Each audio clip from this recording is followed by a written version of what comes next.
ನಿನ್ನೆ ಉದ್ವಿಗ್ನಗೊಂಡಿದ್ದ ಬೆಳಗಾವಿಯ ಹತ್ತರಿಗೆ ಈಗ ಸಹಜ ಸ್ಥಿತಿಗೆ ಮರಳ್ತಾ ಇದೆ. ಟೋಲ್ ಬಳಿ ನಡೆದ ಕಲ್ಲು ತೂರಾಟದಲ್ಲಿ ಹಲವರಿಗೆ ಗಾಯಗಳಾಗಿವೆ.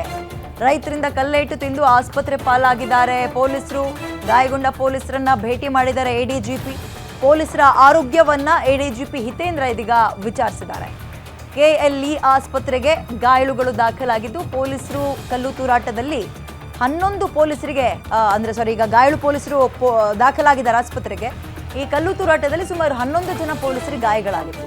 4 ರಿಂದ 5 ಸರ್ಕಾರಿ ವಾಹನಗಳು ಇತರ ವಾಹನಗಳಿಗೂ ಕೂಡ ಹಾನಿಯಾಗಿತ್ತು. ಘಟನಾ ಸ್ಥಳದಲ್ಲಿ 40 ರಿಂದ 50 ಸಿಸಿಟಿವಿ ಪರಿಶೀಲನೆ ಮಾಡ್ತಾ ಇದ್ದಾರೆ. ಅಂದ್ರೆ ಕಲ್ಲು ತೂರಾಟ ಮಾಡಿದವರು ಕಿಡಿಗೇಡಿಗಳ ಅಥವಾ ರೈತರ, ಆ ಪರಿಸ್ಥಿತಿಯ ಅಡ್ವಾಂಟೇಜ್ ಅನ್ನು ಯಾರಾದರೂ ತಗೊಂಡು ಕಲ್ಲು ಎಸೆಯುವಂತಹ ಕೆಲಸಗಳನ್ನು ಮಾಡಿದ್ರ, ಇದರ ಪರಿಶೀಲನೆಗೆ ಮುಂದಾಗ್ತಾ ಇದ್ದಾರೆ.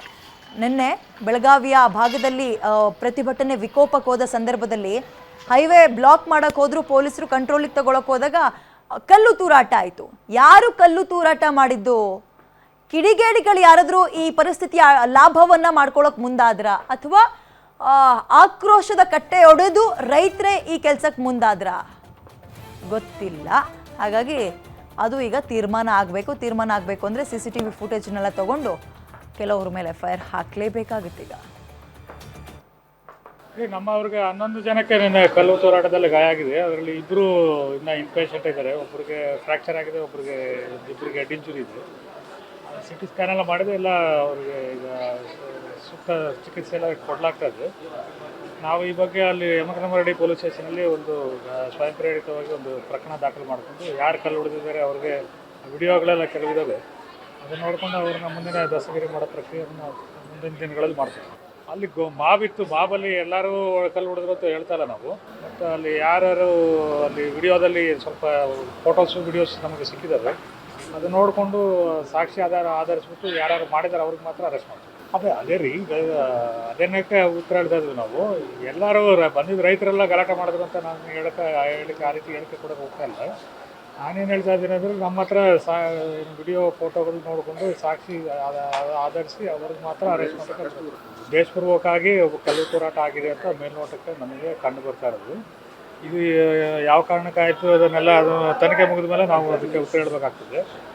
ಈಗ ಅವರು ಕೆಲವೆಲ್ಲ ವಿಡಿಯೋಗಳು ಫೋಟೋಗಳೆಲ್ಲ ಕಲೆಕ್ಟ್ ಮಾಡಿದ್ದಾರೆ ನಮ್ಮವರು. ಅದನ್ನು ಆಧರಿಸಿ ಮುಂದಿನ ಪ್ರಕ್ರಿಯೆ ನಡೀತದೆ. ಇಲಾಖೆಯ ನಿರ್ದೇಶನ ಅದೇ ಥರ ಇತ್ತು. ರೈತರದ್ದು ಪ್ರತಿಭಟನೆ ಏನಿದೆ ಅದನ್ನ ಸೂಕ್ಷ್ಮವಾಗಿದೆ, ಹಾಗಾಗಿ ಸಮಯವಾಗಿ ಅದಕ್ಕೆ ಬಂದೋಬಸ್ತ್ ಮಾಡಬೇಕಂತಲೇ ಇತ್ತು. ಭಾಳ ಜನ ಅದಕ್ಕೆ ಅವರು ಲಾಠಿ ಕೂಡ ಅವ್ರಿಗೆ ಇಶ್ಯೂ ಮಾಡಿರಲಿಲ್ಲ ನಿನ್ನೆ. ಆದರೂ ಕೂಡ ಇದೊಂದು ಹತ್ತರಗಿನಲ್ಲಿ ಒಂದು ಘಟನೆ ಏನು ಮಧ್ಯಾಹ್ನ 2 ಗಂಟೆಗೆ ಆಗಿದೆ. ಅದು ಅದ್ರ ಬಗ್ಗೆ ಸೂಕ್ತ ತನಿಖೆ ನಡೆದು ಯಾರಿದ್ದಾರೆ ಅವರು ಎಲ್ಲರೂ ನಮ್ಮ ಮುಂದಿನ ಕ್ರಮ ಜರುಗಿಸುವ. ಈಗ ನಾನು ಅದಕ್ಕೆ ನಿನ್ನೆ ರಾತ್ರಿನೇ ಬಂದೆ. ನಾನು ಬಂದು ಇಲ್ಲಿ ಈಗಾಗಲೇ ಅನೌನ್ಸ್ಮೆಂಟ್ ಆದಮೇಲೆ 52 ಜಾಗಗಳಲ್ಲಿ ಏನು ಪ್ರತಿಭಟನೆ ನಡೀತಾ ಇತ್ತು ಅದರಲ್ಲಿ ಆಗಲೇ ಭಾಳಷ್ಟು ಕಡೆ ಪ್ರತಿಭಟನೆಗಳು ಮುಗಿದಿದ್ದಾವೆ.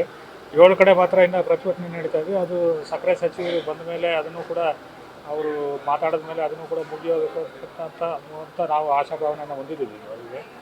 ಅದನ್ನು ನೋಡಿಕೊಂಡು ನಾನು ಮುಂದಿನ ತೀರ್ಮಾನ ತಗೊಳ್ತೀನಿ.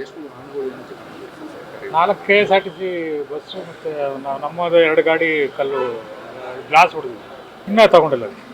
ನೆನ್ನೆ ಎಲ್ಲ ಕೆಲವರಿಗೆಲ್ಲ ಪ್ರಿವೆಂಟಿವ್ ಅರೆಸ್ಟ್ ಮಾಡಿದ್ದು ಅವ್ರಿಗೆ ಬಿಟ್ಟಿದ್ದಾರೆ. ಅವರಿಗೆ ಈಗ ಸಾಕ್ಷಿ ಏನಿದೆ ಅದ್ರ ಮೇಲೆ ವಿಡಿಯೋ ಫೋಟೋ ನೋಡಿಕೊಂಡು ಅದರ ಯಾರಿದ್ದಾರೆ ಅವ್ರಿಗೆ ಮಾತ್ರ ಪಿಕ್ ಮಾಡಿ ಅಂತ ಹೇಳಿದ್ವಿ.